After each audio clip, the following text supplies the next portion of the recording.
I am just thinking of all the craziness going on in the world right now, what to do about it. The wife and I watched a documentary last night, and of course at the end of it you're like, there's no hope, the world's so far gone, and so I was Googling, okay, what do you do? Because you can't go out guns a-blazing. You can argue on Facebook, but for all the good it does you. So it talked about character development being how the Constitution would be saved.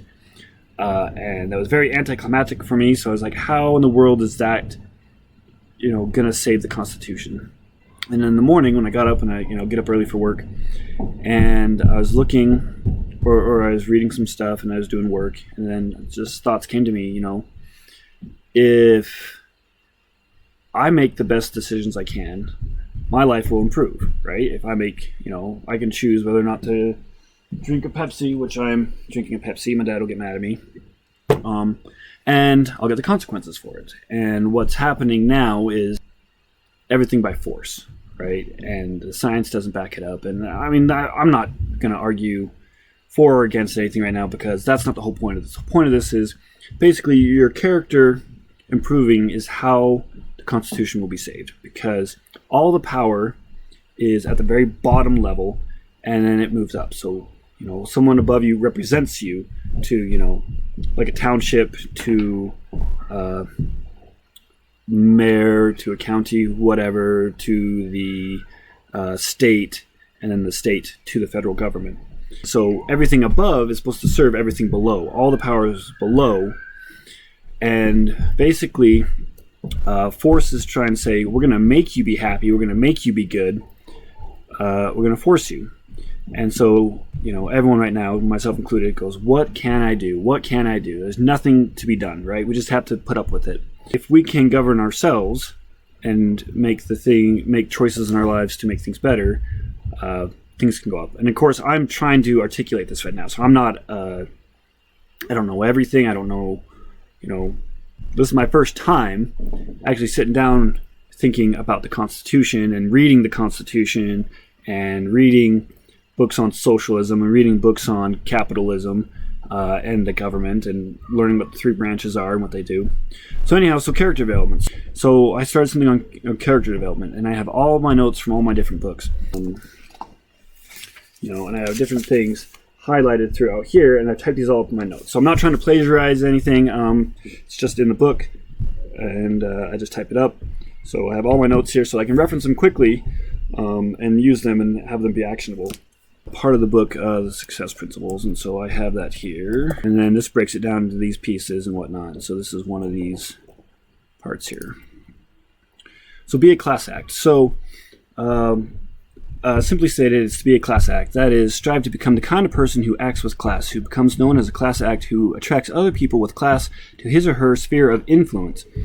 But how can you differentiate yourself as a class act in a world where most people are unconscious and unspecial? The answer is that you have to consciously work to become free from the many fears, worries, and anxieties that diminish the imaginations and ambitions of the vast majority of people, and operate outside the world of conventionality in a world of expanding awareness, creativity, and accomplishments. So this is everything I have on fear. I get anxiety, have anxiety attacks, just get really overwhelmed. Something I've been doing since the whole craziness is I have a little chart things in my window, and I do like 10 push-ups a day, and it just gets my body strengthening a little bit, and then you're not so fearful all the time. Steve Pavlina, he has some great audio content. I've saved it all to my computer and referenced it in my wiki. He has a website that you can just download his stuff. Another success script from the book Feelings Buried Alive.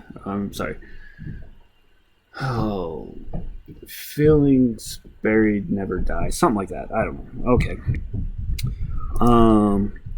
And here's the symptoms of the fear of poverty, the cost of fear, some things, and I haven't read anything about it.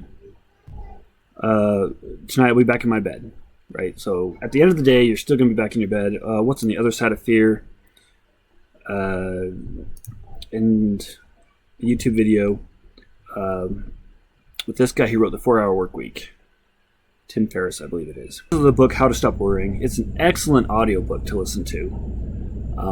But it has things that talk about living in day-type compartments, overcoming worry, the techniques to analyze worry. So if you look at something, you think it through, you don't tell yourself a story. One of the life coach gentlemen that helped me out told me the trick of the second arrow. And the second arrow, so you have, every time something happens to you, there's two arrows. One, the thing that happened, and two, the story you told yourself about it. And the story you tell yourself is what makes your mind go absolutely crazy, and anxiety and fear. And then at the end of the day, the fear that you were so scared of never happened. And this is just a little article I have inside my wiki here. Good quote and just some tools. Slow your breathing, relax your muscles, become comfortable with uncertainty, rethink the usefulness of worry. Worrying does not do anything good. It doesn't do anything good. You can't worry a problem away. You can't, say, I'm worried about this. Right? You can tell someone you're worried and then see if that changes what they do or influences them, but it doesn't go much farther than that. Cleaning up has always been something huge. My desk area is messy. My bedroom's really messy. And you're worried about all kinds of stuff. If you clean up something, it does something to your brain and helps you out. Of course, exercising is huge. If you walk for 20 minutes, run for 20 minutes, even if you just do like some jumping jacks or something, that changes. And then free writing is really good. Just get a piece of paper. You can do it on a word processor, but it doesn't have the same effect always. And just start writing. I do something called the morning pages from the book, The Artist's Way, and it has you write 3 pages nonstop. So it's just your conscious mind just dumped on the page. And it doesn't have to be pretty, it doesn't have to make sense, it doesn't have to whatever. But you do that every single day, and then you gain a mental steadiness. So when I was first trying to learn about Stoicism, talking to this guy, and he asked him hard questions. What's good? He goes, oh, well, are things good? But what is even better? Is character better? And of course he says, yes, character's better. And, so first they talk about all the things, but then second it talks about justice, temperance, courage, wisdom. Those things are your character, and those are more important. Those are better things to have than stuff. Stuff is good, character is better. But I'm not going to try to get others to do what I want them to do.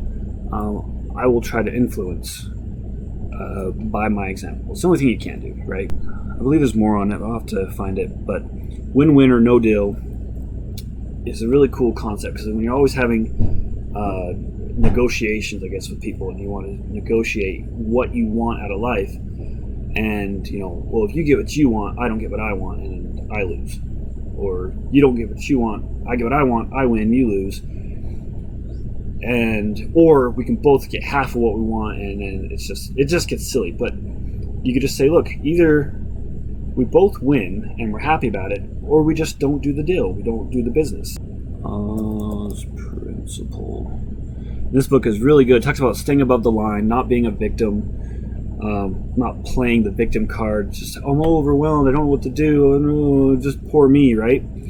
And it's hard because everything, at work and in life, there's so many things going on that it's easy to play the victim. So let's go here. Common stages of the victim cycle, right? Ignore, deny, it's not my job, finger pointing, confusion, tell me what to do, cover your tail.